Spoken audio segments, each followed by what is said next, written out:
Hello, this is Kate Birch, and I am presenting in this medical conference in Budapest, Hungary on August 18th, 2021, with regards to our homeopathic research with coronavirus nosode.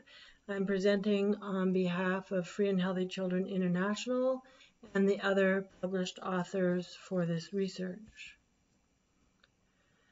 I would like to invite you to visit our website to learn more about the research data. This presentation is more about the homeopathic proving symptoms that came forward and what it tells us about the coronavirus pathology. But I want to start with introducing, we've got 3 parts to our research. You can find them on this link, and we will introduce the concepts or registrants, then the dosing in active cases, and then looking at exposure, contraction rates, and long-term health outcomes.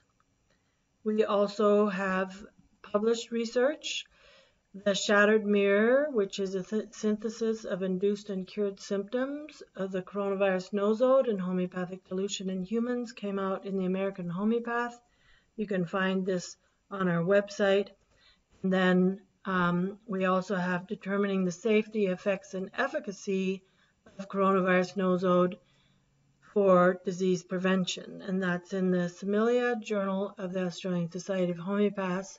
And currently we are working through a repertorization process that's going to be published in Radar Opus in the near future. So I just want to introduce the theory of homeoprophylaxis. That's where we introduce a disease agent to the immune system prior to exposure to stimulate immunity. We can, with this nosode, address the susceptibility of an individual. But also, if it's giving en masse, you can address the susceptibility of the collective. Nosode itself will elicit an elimination route of that disease through immune response, and if it's done in a collective, it will protect the population by way of the morphogenetic field. That differs from the theory of homeopathy, which is a treatment protocol where, under the law of similars, the pathogenesis of the toxicology or disease process the substance has the potential to produce when used in potency has also the potential to heal said ailment. So that is, if you've got a disease agent that can produce a disease process that when used in potency, it can facilitate resolution of that disease process under like cures like or the law of similars. So what is coronavirus nosode? Or what is coronavirus disease? It is theoretically a complex positive RNA strand. There were over 3,000 genetic variants already identified in April 2020. Some people have professed that it's actually a cellular breakdown, a release of genetic material that's no longer functioning. But whatever it is, we do know that it affects angiotensin receptor site system and the angiotensin-converting enzyme ability to remove the spike protein from cellular membranes. This is a reference to the article that came out in the New York Times showing that there were so many genetic variants. One thing I want to touch upon before carrying on with this is, what are we trying to do with infectious disease prevention? Do we understand what the bell curve of disease is and how a normal infectious disease moves through a population? So in this situation, we would have a first few cases. It would reach a kind of peak of the epidemic, and at some point there would be a socioeconomic, cultural, behavioral shift along with an attendant immunity developed to the disease, and decline in disease goes down. Given the understanding that disease shows up in a large group of people if there's a collective susceptibility, then this is also a collective disease state. And furthermore, it's calling for a collective evolution, And what we can do with a nosode is we can actually create a posidemic by introducing energetic phenomena of the nosode into the general populace, thereby helping to facilitate this social, economic, cultural shift, which will again help to bring disease incidence down. So the homeopathic nosode that we used in our research is made from the lung sputum of active cases. It was procured in Wuhan, China in January of 2020 from the nasopharyngeal and alveolar discharge in active immune process of 13 different individuals. And it was RNA confirmed, but it also within that mucus has what would be the normal inflammatory responses of cytokines, interleukins, and lymphokines. And it was lab verified and potentized according to the Homeopathic Pharmacopoeia of the United States and is available only through practitioners. We used the CV nosode 1M potency in our research, and we gave a single dose, which is 3 pellets of the homeopathic remedy on Saturday, given once on week 1, and then given 3 doses morning, noon, and night the second week, and repeated upon definite exposure. So we had, this was a real-time application of prophylaxis in an epidemic. We had an inclusion-exclusion criteria of the health status. There was no placebo given and no blinding. We established, or we set up our research in March of 2020 and entered registrants through to end of April. We had 3 different cohorts. We did a proving and we also did a translational study. From our cohorts, we had those with previous disease, i.e. those who had been sick from December of 2019 to 2020 March when they registered. And of those with previous disease that had unresolved or relapsing symptoms, we had a 97.1% cure rate. And then we had a number of individuals who entered into the research with active disease, and with them we had a 96.6% cure rate. Then we had those who were exposed to either those with previous disease or active disease, and also in our long-term follow-up, just with general public exposure, had they contracted the disease, and we found during our 3-month study period that the efficacy of prophylaxis was 100% on those with definite exposure. That in the proving was what kind of symptoms came forward after taking nosode. Symptoms were cured. What were the active symptoms? So we used the active symptoms of the registrants to determine the symptom profile upon which to compare those who developed some proving symptoms, and also to see if anybody had developed active disease after taking the remedy. And the proving, there's a collation, we have over 2,700 symptoms that developed and disappeared with people who did not have full-blown active disease, but they had 1 or 2 symptoms of the entire disease presentation.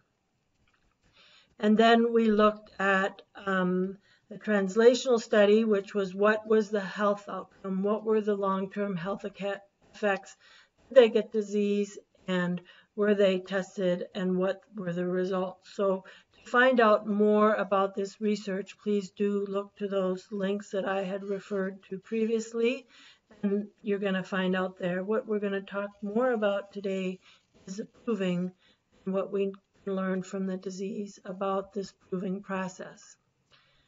So we're going to look at viral and immune response. We're going to look at the angiotensin receptor site system and calcium channels and pathways. According to virology, or the infectious process, is you would have an exposure. There's a prodromal period, a chill, fever.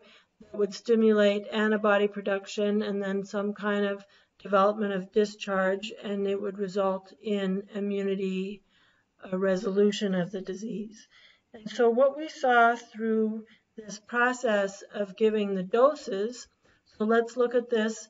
There, across the bottom here, you're going to see fever, body ache, headache, throat symptoms, sinus, lung, cough, stomach, rectum, emotions, and general symptoms. So these are the main areas that COVID disease is affecting, and certainly also the main areas where the nosode is affecting.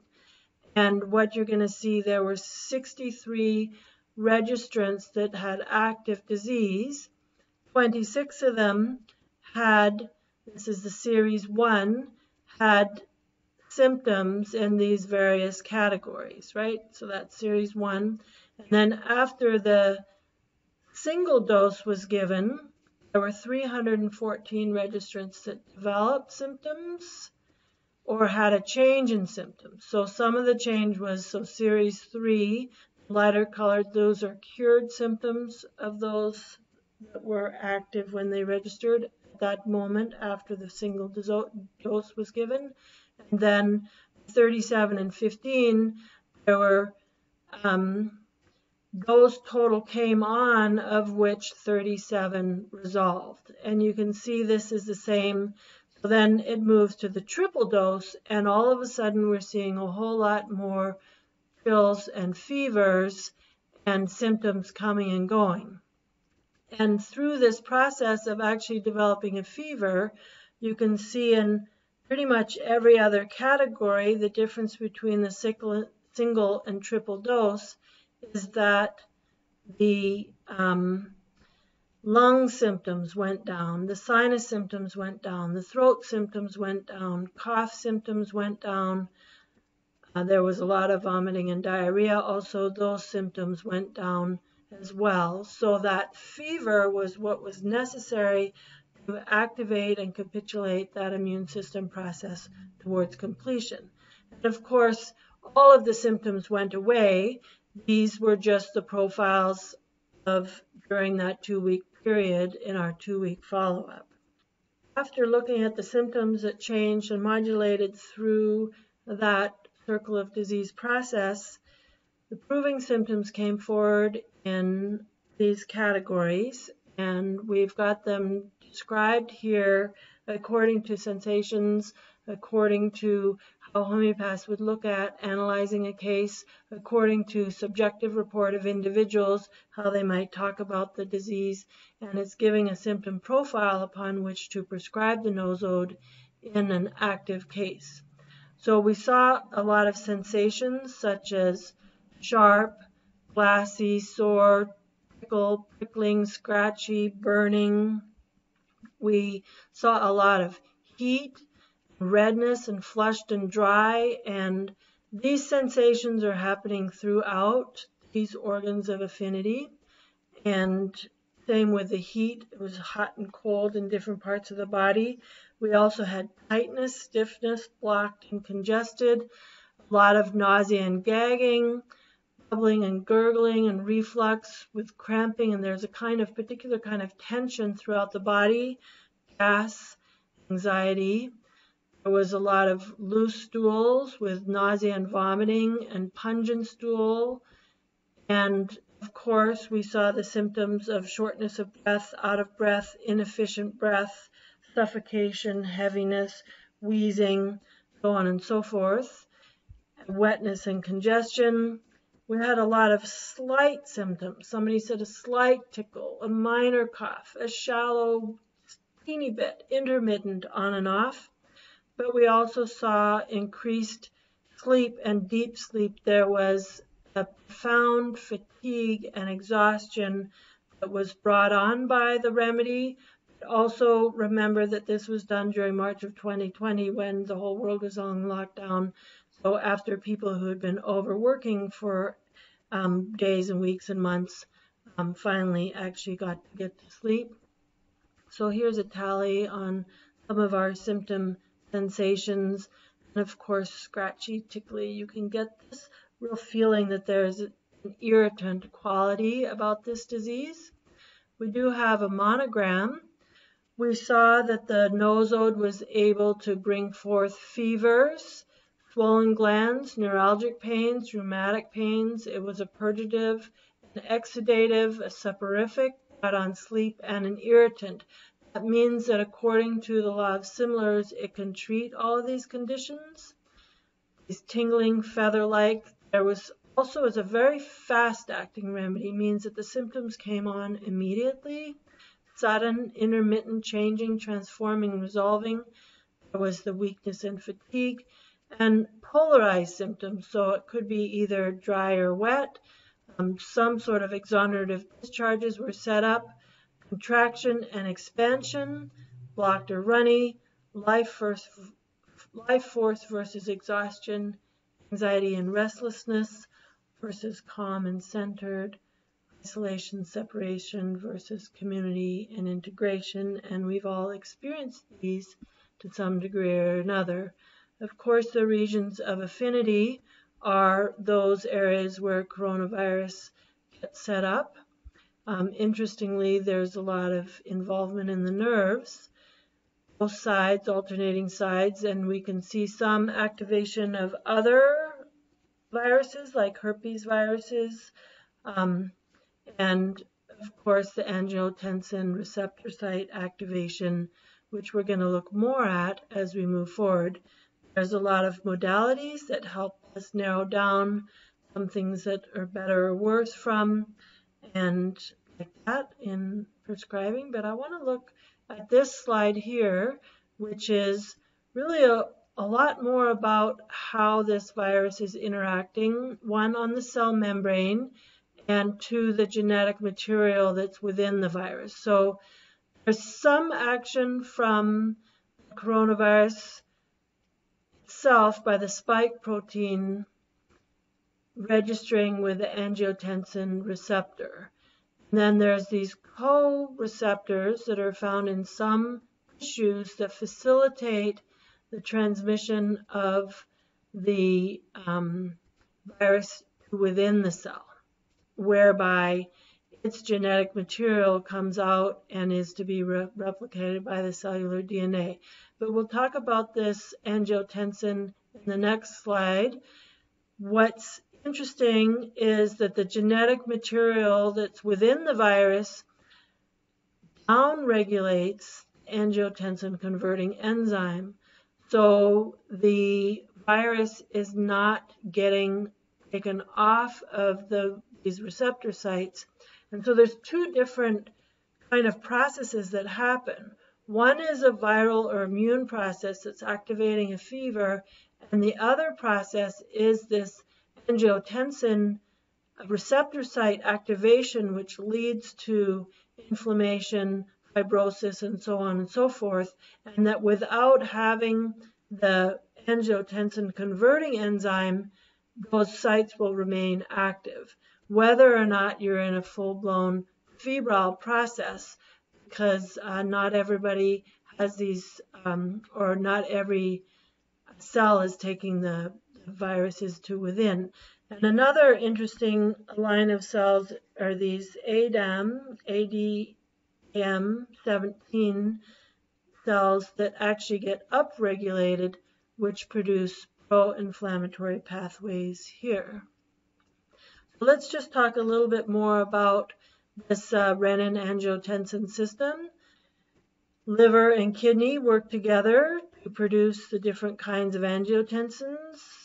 And then here it is with receptor site 2, it's going to the vasoconstriction, hypertension, inflammation, and proliferation. Fibrosis is there. And here, the converting enzyme, you get the opposite of vasodilation, vasoprotection, and hypotension. These receptor sites are located throughout the body. Of course, all of the organs of affinity that we saw the disease expressing itself at.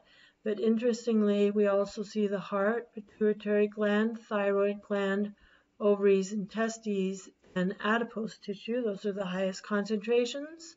Medium expression, lungs, colon, liver, bladder, adrenal gland. And lowest is blood, spleen, bone marrow, brain, neurons, blood vessels, and muscles, so on. The spike protein attaches to the receptor sites, causing the vasoconstriction and downregulating that enzyme. The constriction remains. And what we do know, though, is that only cells that have the co-receptor that facilitates the entrance down are those in the nose, the lungs, and the eyes. So you can see coronavirus viral infection happening within those organs, or the membranes of those organs, and that's where the shedding happens from as well. This also activates the bradykinin system, which increases the blood pressure, inflammation, also relates, or the calcium channels. These calcium channels are regulating these systems, and healthy balance will result in cardiovascular homeostasis. There are also receptors in various other organs, and the bradykinins are broken down by angiotensin-converting enzyme. What happens in the midst of COVID is that these, particularly in the lungs, the bradykinin receptors are activated, and then you're getting increased inflammation. And also the release of calcium increases nitric oxide, which increases the bleeding and the blood clotting, and that's why we're seeing bleeding and blood clotting in the individuals. So then we can confirm this pathogenesis by looking at the kinds of symptoms that have come through from the proving. And these symptoms, they're mild symptoms, they're short-lived, they come lasting anywhere from 5 minutes to 3 to 4 days, and we're seeing a lot of constriction, tightness, the fatigue and heaviness. These are all those angiotensin receptors. Short-lived, sudden shortness of breath, and a catching cough, like kind of like that. Heart racing with throat closed. Some of the what we call concomitant symptoms, so symptoms that come together, lightheaded and sudden heat in the head. These are not normal immunological symptoms. They're a part of the angiotensin receptors. Red burning eyes. There's a brain constriction, zapped in the forehead, can't think. So there is a lot of constriction in the blood vessels and the nerves, which are where these receptor sites are. Increased heat and sweat, stabbing in the kidneys, and increased urination. So we know that this system regulates fluid balance. So all of a sudden, there's an increase of urination, an increase of salivation, and a runny nose. Oftentimes we think runny nose has to do with trying to discharge whatever bacteria or viral material is, but actually in this situation, most of the runny noses that come forward are based on this angiotensin system, the homeostasis of the fluid, and the excretion of extra fluid. Swollen glands, effusion, and coryza of the following organs, sudden pain in the pit of the stomach, and nausea and vomiting. So this isn't the same as a regular flu, intestinal flu, that causes vomiting and nausea, but it's actually because these receptor sites are activated and the body's reflexive response is sudden vomiting, sudden diarrhea, like that. There's a lot of tension, cramping and tension, so this tensin system is activating that. We're also seeing changes in the circulation of the blood, bruising in the testicles, increased erections, early menses, nosebleeds. Of course, these are not normal immunological symptoms from other bacterial or viral conditions, but are particular to the spike protein effect in this disease. And another interesting thing is that symptom cycling from one organ system to another. Normally through that circle of disease process, you would see a logic of immunological discharge, and many people who had coronavirus would report that the symptoms start in one place and move to another place and yet another, and that these organ systems are not corollary to each other in relationship to a normal pathological disease elimination pathway. Here are a few symptoms that talk about that coming from the proving. Somebody said, before actually taking the first dose, I just kept the remedy by my bed, trying to feel it. I got a headache immediately, a dreaded headache that wrapped around the frontal from temple to temple above the eyes.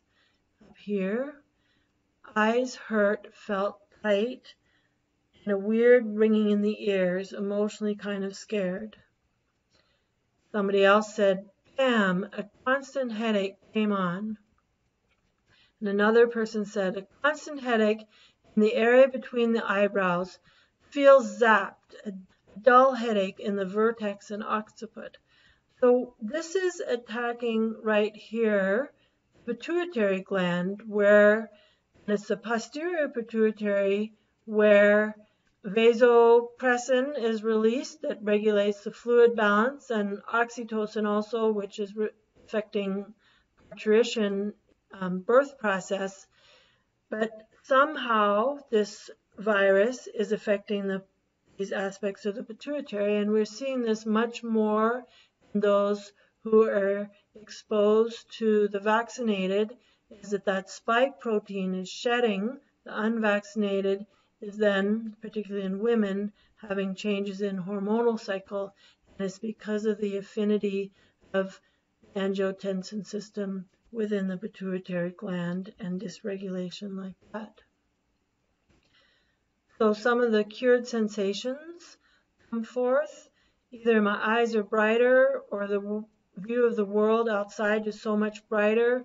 The smell's more intense and fresh like in the past.